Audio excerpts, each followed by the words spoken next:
Kevin, உன் dressing ஸ்டைல்லாம் change ஆயிருக்கு. Shoe போட்டு வந்திருக்கா? ஆமாக்கா, நான் வந்து ஒரு கிரிக்கெட்டருக்கு ஃபேன்க்கா. அந்த கிரிக்கெட்டருக்கு ட்ரெஸ்ஸிங் ஸ்டைல் சூப்பரா இருந்துக்கா. அதனால அவங்கள மாதிரி மாறணும்னு நான் ட்ரெஸ்ஸிங் பண்ணிருக்கீங்க. என்ன கெவின், கிரிக்கெட்டோடைய சாயலா மாறணும்னு நினைச்சிருக்கா நீ? எனக்கு நீ இயேசுவோடைய சாயலா மாறணும்னு நினைச்சிருக்கியா? அப்படின்னா என்னது? அதாவது வந்து தேவனுடைய சாயல். இது பத்தி உங்களுக்கு தெரியாத இல்லைங்களா? தெரியலன்னா இந்த சண்டே கிளாஸ் உங்களுக்காக தான். Welcome to RPM Sunday class. Hello குட்டீஸ், நம்ம எப்பவுமே சண்டே கிளாஸ் போறதுக்கு முன்னாடி என்ன பண்ணுவோம்? ஃபர்ஸ்ட் ப்ரேயர் பண்ணுவோமா? சரி, எல்லாரும் கையை குப்பிக்கோங்க, வேற கண்ணை மூடிக்கோங்க. அன்புள்ள இயேசப்பா, இந்த நாளை தந்ததுக்காக நன்றி. இன்னைக்கு நாங்க தேவ சாயல்ங்கிற டாபிக்கை பத்தி படிக்க போறோம்.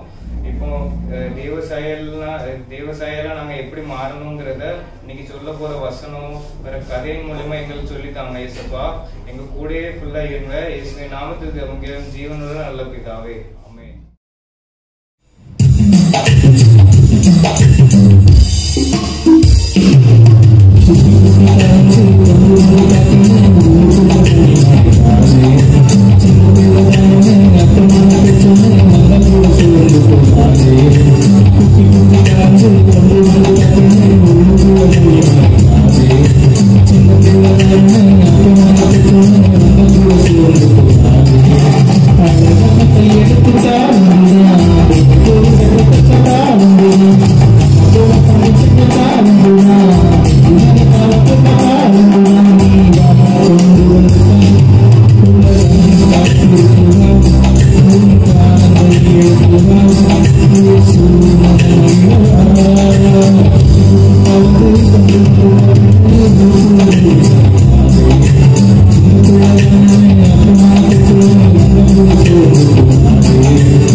ஹலோ பிள்ளைகளா, எல்லாரும் வசனம் படிப்போமா? அக்கா சொல்ல சொல்ல என் பின்னாடி ரிப்பீட் பண்ணுங்க. மெய்யான நீதியிலும் பரிசுத்தத்திலும் தேவனுடைய சாயலாக சிருஷ்டிக்கப்பட்ட புதிய மனுஷரை தரித்துக் கொள்ளுங்கள். எபேசியர் 4:24. என்னும் படிப்போமா? மெய்யான நீதியிலும் பரிசுத்தத்திலும் தேவனுடைய சாயலாக சிருஷ்டிக்கப்பட்ட புதிய மனுஷரை தரித்துக் கொள்ளுங்கள். எபேசியர் 4:24. ஓகே குட்டீஸ், மறந்துடாதீங்க. ஹலோ குட்டீஸ், எல்லாரும் எப்படி இருக்கீங்க? ஸ்டோரி கேட்க எல்லாம் ஆர்வமா உட்கார்ந்துட்டு இருக்கீங்களா? அக்கா சொல்ல சொல்ல கவனமா கேட்கணும், சரியா? அப்பதான் உங்களுக்கு புரியும். இன்னைக்கு வந்து நம்ம என்ன இது பார்க்க போறோம்னா, தேவ சாயல் டாபிக்ல நம்ம பார்க்க போறோம். நம்ம பைபிள் ஸ்டோரி தான் பார்க்க போறோம், சரியா? பைபிள் ஸ்டோரியில யார பத்தி பார்க்க போறோம்? சவுல பத்தி பார்க்க போறோம். யோசிக்கிறீங்களா? சவுல் யாருன்னு யோசிக்கிறீங்களா? பழைய ஏற்பாடு சவுல் இல்ல, புதிய ஏற்பாடு சவுல பத்தி நம்ம பார்க்க போறோம், சரியா? ஓகே, அந்த சவுல் எப்படி இருந்தான் தெரியுமா? சவுல் வந்து ஒரு காலத்துல கிறிஸ்துவுக்கு விரோதமாய் நிறைய காரியங்களை பண்ணான். கிறிஸ்துவ யாரெல்லாம் பின்பற்றாங்க, கிறிஸ்துவ பத்தி யாரெல்லாம் பேசுறாங்க, அவங்க குடும்பங்கள்லாம் தரன்னு இழுத்துட்டு, சின்ன பசங்க பெரிய பசங்க யாருமே பார்க்க மாட்டாங்க, குழந்தைங்கன்னு யாருமே பார்க்க மாட்டாங்க, இழுத்து அவங்கள துன்பப்படுத்தி கல்லெறிஞ்சி கொலை பண்ற அளவுக்கு அவன் துணிகரமா கர்த்தருக்கு விரோதமா நிறைய காரியம் பண்ணிட்டு இருந்தான். கிறிஸ்துவ பத்தி பிரசங்கம் பண்ணுவாங்கல்ல, இப்ப இருக்க போதகர் சுவிசேஷகர்ல இயேசு பத்தி சொல்றாங்கல்ல, அந்த மாதிரி அந்த காலத்துல யாரெல்லாம் இயேசுவை பத்தி பிரசங்கம் பண்றாங்களோ அவங்களெல்லாம் இழுத்துட்டு வந்து கல்லெறிஞ்சு கொடுமைப்படுத்தி அவங்கள கொலை பண்ணாங்க. சேவான் கேள்விப்பட்டிருப்பீங்களா? சேவான் எல்லாம் கல்ல தூக்கி இதே போலதான் அவங்க கொலை பண்ணாங்களாம், சரியா? அப்படி இருந்தானா, அப்ப அவனுக்கு திடீர்னு ஒரு நினைப்பு வருது, நம்ம தமஸ்கு பட்டணத்துக்கு போவோம், அங்கேயும் போய் அங்க இருக்கிற கிறிஸ்தவங்களை நம்ம துன்பப்படுத்துவோம் சொல்லிட்டு அவன் தமஸ்குவுக்கு குதிரையில போக அவன் ரெடி ஆயிட்டான். ஏன்னா அந்த காலத்துல பஸ் கிடையாது, ட்ரெயின் கிடையாது, எவ்வளவு பிரயாணம் பண்ணணும், குதிரை மேலதான் போவாங்களாம். அப்ப இவங்க கூட 2 பேரை கூட்டிட்டு அவன் போறான். அப்ப அப்படி போகும் போகும்போது நண்பகல் மதியம் 12-1 மணி டைம்ல அவன் போயிட்டு இருக்கான். போகும்போது என்னாச்சுன்னா வானத்துல இருந்து ஒரு பெரிய வெளிச்சம், பயங்கரமான வெளிச்சம் வருது. வெளிச்சம் அந்த மேல பட்டவன அப்படியே கீழே விழுந்துட்டானா. கீழே விழுந்து கண்ணு போயிருச்சு. அவனால முழிக்க கூட முடியல. நம்ம கூட சூரியனை பார்க்கும்போது ஐயோ இப்படின்னு சொல்லிட்டு இது பண்ணுவோம் பத்தியா, அந்த மாதிரி அது பயங்கர வெளிச்சத்தை பார்த்தோன்னே அவனால இப்படி கீழே குனிச்சுட்டு நிமிர கூட முடியலையா. உடனே அவன் சொல்றான், யாரு நீங்க அப்படி சொல்லும் போது அப்ப அங்க இருந்து வானத்துல இருந்து ஒரு சத்தம் உண்டாகுது. நான் தான் இயேசு கிறிஸ்து, என்னை துன்பப்படுத்துறல்ல, என்னை துன்பப்படுத்திட்டு இருக்கல்ல, நான் தான் இயேசு அப்படி சொல்லிட்டு ஏசப்பா சொன்னாங்களாம். இவங்களுக்கு பயங்கர ஷாக்கு. உடனே இவரு கேக்குறா, நான் என்ன செய்ய சித்தமா இருக்கிறேன் அப்படி சொல்லிட்டு கேக்குறாங்க. உடனே ஏசப்பா சொன்னாங்களாம், நீ தமஸ்கு பட்டணத்துக்கு போ, அங்க போய் நான் காரியங்களை உனக்கு அறிவிப்பேன் அப்படி சொல்லிட்டு சொல்றாங்களாம். இவங்களுக்கு தான் கண்ணு பார்க்க முடியாத கூட இருந்த 2 பேர் வந்து அவங்கள தூக்கிட்டு போறாங்க. தூக்கிட்டு போய் ஒரு இடத்துல கொண்டு போய் வைக்கிறாங்க. சரியா? அப்போ இதே டைம்ல அந்த தமஸ்கு பட்டணத்துல அனனியான்னு சொல்லிட்டு ஒரு ஊழியக்காரர் இருந்தாரு.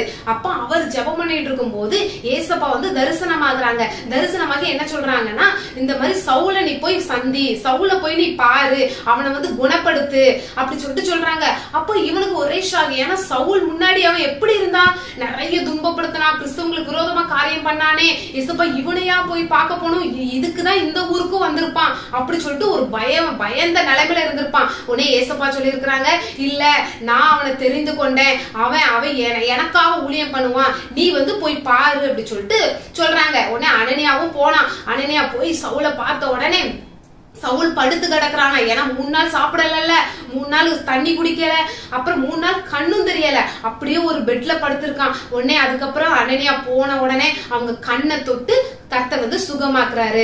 உடனே அவன் எந்திரிச்சு உடனே ஞானஸ்தானம் எடுக்கிறான். ஞானஸ்தானம் எடுத்து அதுக்கப்புறம் அவன் என்ன பண்ணுவான், நிறைய ஏசப்பா கூட இருந்தாங்கல்ல சீஷர்கள், அவங்க சீஷர்கள் கூட போய் தேடி அவங்க கூட இருந்து நிறைய காரியங்களை வந்து ஏசப்பாவை பத்தி தெரிஞ்சு கொண்டு அதுக்கப்புறம் நிறைய காரியங்களை தெரிஞ்சு கொண்டது அப்புறம் நிறைய வேதம் வாசித்தான், நிறைய ஜெபம் பண்ணான், அப்புறம் சின்ன சின்ன ஊழியம் எல்லாம் பண்ண ஆரம்பிச்சான். எவ்வளவு சர்ச்சு கட்டியிருக்காங்க தெரியுமா? உலகம் ஃபுல்லா நிறைய சர்ச்சு கட்டியிருக்காங்க. எல்லாத்துக்கும் மேல பைபிள்ல புதிய ஏற்பாடுல 10 புக்குக்கு மேல எழுதுனது யாரு தெரியுமா? இந்த சவுல் தான். எப்படிப்பட்டவனை எப்படி கர்த்தர் மாத்திருக்காரு பத்தியா? தேவ சாயலா பவுல் வந்து மாறிட்டான். பரிசுத்தமா இருந்தான். அவன் வந்து எப்படி இருந்தானா, தைரியமா பிரசங்கித்தானா. அவனை போல ஒரு தைரியமான ஆளு வேதத்தில் இல்லவே இல்லை. அந்த அளவுக்கு தைரியமா பிரசங்க பண்ற ஆள் யாருன்னா முதல்ல சவுல தான் சொல்லுவாங்க. அந்த அளவுக்கு அவன் வந்து ஏசப்பாவை பத்தி சொல்லதுக்கு அவன் வெட்கப்படவே இல்லை. அவன் தைரியமா பிரசங்கித்தான். பரவாயில்ல, எனக்கு கொண்டு போட்டாலும் பரவாயில்ல, நான் ஏசப்பா பத்தி பேசுவேன், ஏசப்பா பத்தி அறிக்கையிடுவேன்னு சொல்லிட்டு அவன் ஊழியம் பண்ணிட்டு இருந்தான். இதை பார்த்துட்டு இருக்க குட்டீஸ் நீங்களே இப்படிதான். ஏன்னா ஐயோ அவன் வந்து பெரியவங்க, நான் சின்ன பையல, நான் எப்படி ஊழியம் பண்ணேன், நான் எப்படி தேவசாயல் அணிந்து கொள்ளன்னு நினைக்கிறீங்களா? இல்லவே இல்லை. இந்த சின்ன வயசுல இருந்தே நீங்க வந்து ஏசப்பாவுக்காக நீங்க ஏசப்பா பத்தி உங்க ஃப்ரெண்ட்ட சொல்லலாம். அதுக்கப்புறம் பைபிள் டெய்லி பைபிள் வாசிங்க, டெய்லி பிரேயர் பண்ணுங்க. எல்லாத்துக்கும் மேலமா என்ன பண்ண, பரிசுத்தமா இருக்கணும். பார்த்துட்டு இருக்க குட்டீஸ், ஆமாக்கா நாங்களும் தேவசாயல மாறணும் பிரயாசப்படுறீங்களா? டெய்லி நம்ம ஜெபம் பண்ணணும், டெய்லி பைபிள் வாசிக்கணும், டெய்லி பரிசுத்தமா இருக்கணும். அதுதான் ரொம்ப மெயின். சரியா? ஏன்னா நம்ம இயேசு கிறிஸ்து பரிசுத்தர் தானே, அது போல நம்ம டெய்லி பரிசுத்தமா இருக்கணும். பைபிள்ல என்ன எழுதப்பட்டிருக்குதோ, ஏசப்பா நம்மளுக்கு என்ன எழுதி வச்சிருக்காங்களோ அதன்படி டெய்லி நம்ம நடத்தணும். பேரண்ட்ஸ்க்கு கீழ்ப்படியணும், டீச்சருக்கு கீழ்ப்படியணும், பொய் சொல்லக்கூடாது. கேரக்டர் வைஸ் நம்ம எப்படி மாறணுமோ, இயேசு எப்படி இருந்தாங்களோ அப்படி மாறணும். ஆவிக்குரிய கனிகள் படிச்சிருப்பீங்கல்ல, அதே போல நம்ம மாறணும். ஏசப்பா அப்படிதான் இருந்தாங்களாம், அதே போல நம்ம மாறணும். சரியா குட்டீஸ்? ஒரு சின்ன ஜெபம் பண்ணிடலாமா? ஓகே. ஏசப்பா உம்மை துதிக்கிறோம், உம்மை ஸ்தோத்திரிக்கிற ஏசப்பா. இன்று ஆண்டவரே அப்பா, நாங்க தேவ சாயல் என்ற தகப்பனை தலைப்புல நாங்க பார்த்துட்டு இருக்கோம். ஏசப்பா சவுல பத்தி பார்த்தோம், நீங்க எப்படி சவுல பவுலா மாத்தினீங்களா ஆண்டவரே, அது போல எங்களை ஆண்டவரே நீங்க தேவ சாயலா எங்கள் ஒவ்வொரு குட்டீஸ்களையும் எங்களை கர்த்தர் நீர் மாற்றுவீராக ஆண்டவரே. உங்க கரத்துல ஒப்பு கொடுக்கிறோம். இயேசு கிறிஸ்துவின் நாமத்தினால ஜெபிக்கிறேன் ஜீவனுள்ள நல்ல பிதாவே, ஆமென். என்ன சிங்கி எப்படி இருக்க? என்னாச்சு உனக்கு? அண்ணே நான் வெக்கத்துல இருக்கேன். வெக்கமா? என்னாச்சு வெக்கப்படுறதுக்கு? எனக்கு வெக்கமா வருது. வெக்கப்படுறதுக்கு என்ன இருக்கு? இன்னைக்கு ஏதோ நீ பூ வச்சிருக்க, கம்மலி செயின் எல்லாமே போட்டிருக்க. என்னதான் இன்னைக்கு என்ன ஃபங்க்ஷனா? இல்ல, நான் சண்டே கிளாஸ்க்கு அழகா ஸ்டைல் பண்ணி வந்திருக்கேன். சொல்லு. ஹாய் பிள்ளைங்களா. ஹன்ஸ்ரீ இன்னும் ரொம்ப ஆட்டாதீங்க. எனக்கு பூ பின்னாடி போயிட்டலாம். அப்படியா? சாரி சிங்கி, மன்னிச்சிரு சிங்கி. நான் இருக்கேன்ல. ஆ இந்த ஒரு வாரமா நான் போன் பார்த்துட்டு இருந்தேன். அப்போ அதுல நிறைய பேரு இப்படி சாரி போட்டுட்டு, இப்படி கம்மெல்லாம் போட்டுட்டு, இப்படி மேக்கப்லாம் பண்ணிட்டு அப்படியே வந்து நின்னு டான்ஸ் ஆடுவாங்களா? அத பார்த்துட்டு எனக்கு ஒரே ஆசையாயிட்டு பாத்துக்கோங்க. அதனால எங்க அம்மா கிட்ட நான் அட்டம் பிடிச்சு இந்த கம்மல், சேனு, பூவு எல்லாத்தையும் வாங்கி போட்டுட்டு சண்டே கிளாஸ்க்கு வந்துட்டேன். என்ன நானும் இங்க இப்படி என்னது சின்ன மனுஷனுக்குள்ள பெரிய ஆண்டவர் வந்தா அப்படின்னு டான்ஸ் ஆடுறீ. போதும் சிங்கி, நீ ஒரு வாரம் ஷார்ட்ஸ் பார்த்து ஒரு ஆளை நீ உனக்கு ரோல் மாடலா வச்சிருக்க. நீ வாரமா ஏசப்பாக்கு வசனத்தை கேட்க, ஏசப்பா வழியில நடக்கணும்னு சொல்ற. நீ அப்போ எல்லாம் ஏசப்பாவை ரோல் மாடலா வைக்காம ஒரு வாரம் பார்த்து ஷார்ட்ஸ்ல ஒரு ஆளை ரோல் மாடலா வச்சிருக்க. இது பாவம் தானே சிங்கி? பாவமா?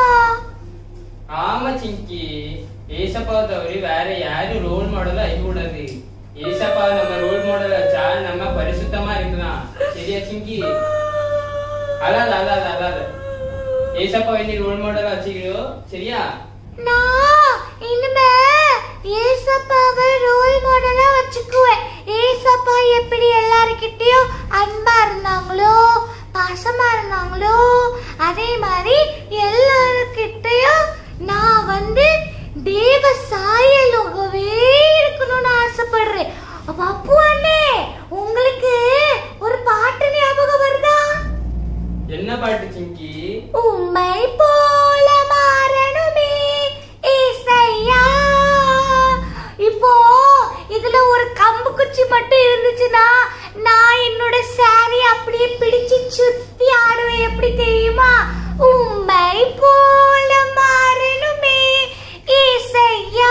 சரி சிங்கி, போதும் சிங்கி, நீ பாடுன்னு இருக்கும். ஐயோ சரி சரி பிள்ளைங்களா, இப்ப புரிஞ்சா? ஏசப்பாவை தான் உங்க ரோல் மாடலா வச்சுக்கணும், வேற யாரையும் வைக்க கூடாது. சரியா பிள்ளைங்களா? ஓகே, நான் எண்டிங் பண்ணட்டுமா? சரி பண்ணு. ஓகே, உங்களிடமிருந்து விடை பெறுகிறது உங்கள் சிங்கி, உங்கள் பப்பு அண்ணே. அடுத்த வாரம்